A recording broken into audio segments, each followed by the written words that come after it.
बहुत बहुत धन्यवाद संचालक महोदय जी। सर्वप्रथम मैं परमात्मा से प्रार्थना करूँगा कि दिवंगत आत्मा को अपने सभी चरणों में स्थान प्रदान करे और इस परिवार को इस दुख की घड़ी सहन करने की शक्ति प्रदान करे। देखिए, जैसा कि आप सभी लोग जानते हैं, यह जो तन मिला हुआ है, हम सभी को एक दिन हम सभी को यह संसार छोड़कर जाना है। लेकिन यह जो आने और जाने का समय ईश्वर ने हमें और आपको दिया है, ये बहुत सोच और समझ कर दिया है। थोड़ा आने में लेट हो गया, जौनपुर गया था मैं, कुछ काम था। देखिए, महापुरुषों ने जो अलग जगाया हमारे देश और समाज के लिए, हम सब क्या यह बहुत ही गौरवशाली हम सभी के लिए है कि हम सभी ने देश में अपना जो जन्म लिया है, भारत देश में हम सभी का हक और अधिकार बनता है। हम सभी का जन्म सिद्ध अधिकार है कि हम सभी अपने देश और समाज के लिए कुछ करें। अगर कुछ नहीं करते हैं तो भैया आप देख रहे हैं समाज किस तरफ जा रहा है।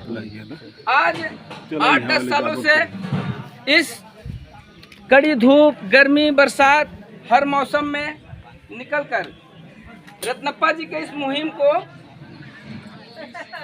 हमारे भारतीय जनता समाज पार्टी की टीम ने ऐसे मुहिम पे लाकर खड़ा कर दिया कि आज अच्छी अच्छी पार्टियां, अच्छे अच्छे संगठन मजबूर हो गए रत्नप्पा कुम्हार जी का तस्वीर अपने बैनर पर लगाने के लिए। 25 अगस्त को अखिलेश यादव जी ने खुद कार्यक्रम रखा है, प्रजापति महापुरुष सम्मान समारोह। इसके पहले उनको नहीं पता था कि प्रजापति समाज के महापुरुष भी हैं। कभी किए रहे होंगे कार्यक्रम तो बताइए। बहुत सारे बड़े बुजुर्ग हैं हमारे भाई, सब लोग समाजवादी पार्टी, बसपा, बहुजन सबको वोट दिए हैं, ठीक है, लेकिन हम लोग कभी चुनाव लड़ने के लिए आगे नहीं आते हैं। इसका क्या कारण है? कारण यही है कि हमें आगे नहीं आने दिया जाता है। बस रहा भैया, हम है ना, कुल काम तैयार हो जाए, क्या करे, झूठे तो परेशान हो गए। और हमारे लोग बहुत जल्दी, भाई इतना सीधा साधा समाज और कोई होगा तो बताइए। हमें तो नहीं लगता और कोई सीधा साधा समाज ऐसा हो जो अपना दिन रात और अपने भट्ठी में आग लगाकर चैन से सोता हो और सुबह उठकर उसको बाजार में बेच देता हो और उसका मूल्य जो सामने वाला लगा देता हो वही लगा। अपना मूल्य हम लोग खुद नहीं लगा पाते। एक भाई हमारा 70 रुपया बेचा था, एक भाई हमारा 60 रुपया बेच के चला है। ये विडम्बना है समाज का। बदलिए अपने आप को। एक सुई है ना, 2 रुपए की बिकती है, चाहे आप यूपी में खरीदिए चाहे महाराष्ट्र में खरीदिए, वो 2 रुपए की ही आपको मिलेगी। लेकिन हम सभी लोग आज हमारे प्रजापति समाज को उत्तर प्रदेश में ओबीसी में रखा गया है, तो एमपी में एससी में रखा गया है, और कहीं जाइए तो और किसी में रखा गया है। कलकत्ता में चले जाइए तो आपको सर्टिफिकेट ही नहीं मिलता है। लोग 10-10 हजार रुपए दे रहे कि हमारा ओबीसी सर्टिफिकेट बन जाए, नहीं बन रहा है। इसका कारण यही है, हम लोग राजनीति से पीछे हैं, संविधान में जागरूकता नहीं है, संविधान के प्रति हमें प्रेम नहीं है। अपने महापुरुषों को जानिए। देश के लिए सबसे कम उम्र में शहीद हुए थे अमर शहीद रामचंद्र विद्यार्थी।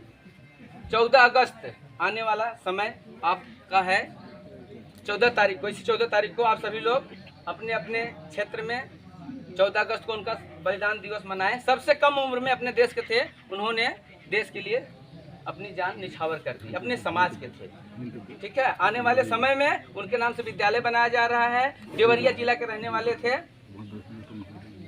और 15 सितंबर को आपके इसी रामपुर बाजार में छेदीलाल मैरिज हॉल है, उसमें भारतीय संविधान सभा के सदस्य, एक प्रकार से आप कह सकते हैं भारतीय संविधान निर्माता, डॉक्टर रत्नप्पा भरमप्पा कुम्हार, पद्म श्री पुरस्कार से सम्मानित स्वतंत्रता संग्राम सेनानी, देशभक्त, सहकारी समिति के जनक, ऐसे ऐसी महान विभूतियां हैं। आजाद देश के पहले सांसद थे जो संसद भवन में गए, और उसके बाद महाराष्ट्र के 5 बार विधायक थे कोल्हापुर से, इचलकरंजी से, और मुख्यमंत्री के दावेदार थे उस समय। लेकिन सिर्फ जातिवाद के कारण, ये जो हमारे देश में जातिवाद का कीड़ा है, तो इन्हें मुख्यमंत्री नहीं बनाया गया, सिर्फ मंत्री बनाया गया। आप लोग गूगल पे सर्च मार लीजिएगा, संजीव प्रजापति बीएसपी न्यूज के नाम से अपना यूट्यूब चैनल भी है। उसके बाद गूगल पे भी आप सर्च मारेंगे रत्नप्पा कुम्हार के नाम से आ जाएगा, सभी लोग जानते हैं। लेकिन भैया आने वाला जो चुनाव है, उपचुनाव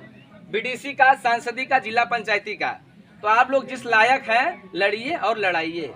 उसके बगैर आपको सोचिए भगवान आगे कोई हक हिस्सा दे देगा, अधिकार दे देगा तो कहीं नहीं मिलने वाला है। आप लोग खुद ही जागरूक हैं और ज़्यादा कुछ मैं नहीं कहूँगा, ठीक है। मैं इसी के साथ अपनी बाड़ी को विराम दूंगा और आपस में हमारे समाज के भाई जहाँ मिले और जय रत्नप्पा का संबोधन करें, जिससे अपने समाज का वर्चस्व बढ़े। भैया कि हाँ रत्नप्पा कौन है। अगर 4 लोग जा रहे हैं, भैया आ रहे हैं नीलेश जी, हमने कहा भैया जय रत्नप्पा, सामने वाला पूछेंगे ना रत्नप्पा कह रहा भाई, पहली बार सुना था जय श्री राम सुने, नमस्ते सुने, अस्सलाम वालेकुम सुने, जय श्री राम सुने, लेकिन ये रत्नप्पा कहाँ से आ गया। तो चर्चा होगी उस पर और आने वाला समय पिछड़ों का है, हम जैसे पिछड़ों का, कुम्हारों का, लोहारों का, नाइयों का, बढ़ई का, ठीक है, और बाकी सब राज कर चुके हैं, ठीक है। और अपने हक अधिकार के लिए आगे बढ़िए और आपस में तालमेल बना के रखिए और ये डांड मेड़ का झगड़ा थोड़ा छोड़ के बाहर निकलिए, अपने इस दिमाग को थोड़ा खोलिए और अपने बच्चों को आप लोग शिक्षित बनाइए। और ज़्यादा कुछ नहीं कहूँगा, इसी के साथ अपनी बाड़ी को विराम दूंगा। और अपने अपने घरों में महापुरुषों की तस्वीर लगाइए। जो आपको पर्ची मिला है, मैं रत्नप्पा जी का तस्वीर लाना भूल गया, अपने पास बहुत सारा पड़ा हुआ है। हर हर रत्नप्पा घर घर रत्नप्पा मुहिम चल रहा है अपना, ठीक है। उसके तहत हम चाहते हैं कि जैसे सभी के घरों में भगवान की मूर्तियां हैं, सभी के घरों में अम्बेडकर की मूर्तियां हैं, थाने पे चले जाइए वहाँ भी अम्बेडकर की मूर्तियां हैं। तो हम चाहते हैं हमारे समाज के जो लोग हैं, पहले हम तो अपने लोगों को पहुँचा लें, तो हम भाई बहुत सारा छपवा के रखे हैं। अगर आप लोगों को चाहिए तो 95 वाला नंबर मेरा ही है, उस पर जो आपको पर्ची मिला हुआ है। आप मड़ियाहू में राज एक्सरे के सामने अपना तपस्या फिजियोथेरेपी सेंटर है, आप वहाँ आइएगा, आपको मिल जाएगा निःशुल्क रूप से। और कार्यक्रम में जरूर पहुँचिए, ये मत सोचिए कोई आपके लिए गाड़ी लगाएगा, कोई आपको खर्चा देगा, ये दिमाग से निकाल दीजिए। हमारे पास जब था, हमारे टीम में, हमारे पास कोर्स में हमने किया, अब हमारे पास नहीं है। अपना अपना हक अधिकार खुद जानिए। ये लड़ाई अकेले की नहीं है, ये राजपाट की लड़ाई है, एक हक और अधिकार की लड़ाई है। ज़्यादा समय नहीं है, अपने घरों से निकलिए, चाहे बाइक से निकलिए, पैदल निकलिए, साइकिल से निकलिए, टेम्पू से निकलिए, बोलेरो से निकलिए, जैसे हो सके जिसे हाथ मार के आइए। लेकिन 15 तारीख को चाहे जहाँ रहिए रत्नप्पा जी की जयंती जरूर मनाइए, माला अर्पण करिए और अपने बच्चों को अपने महापुरुषों के बारे में रातों को बैठ कर बताइए कैसे कैसे शोषण हुआ है। सबका शोषण हुआ है, कोई नहीं बचा है, सब जानते हैं। आने वाले समय में हमारे बच्चों का, हमारे आने वाली पीढ़ियों का शोषण न हो, इसके लिए आप लोग जागिए। मैं इसी के साथ अपनी बाणी को विराम करता हूँ। जय रत्नप्पा, जय श्री राम।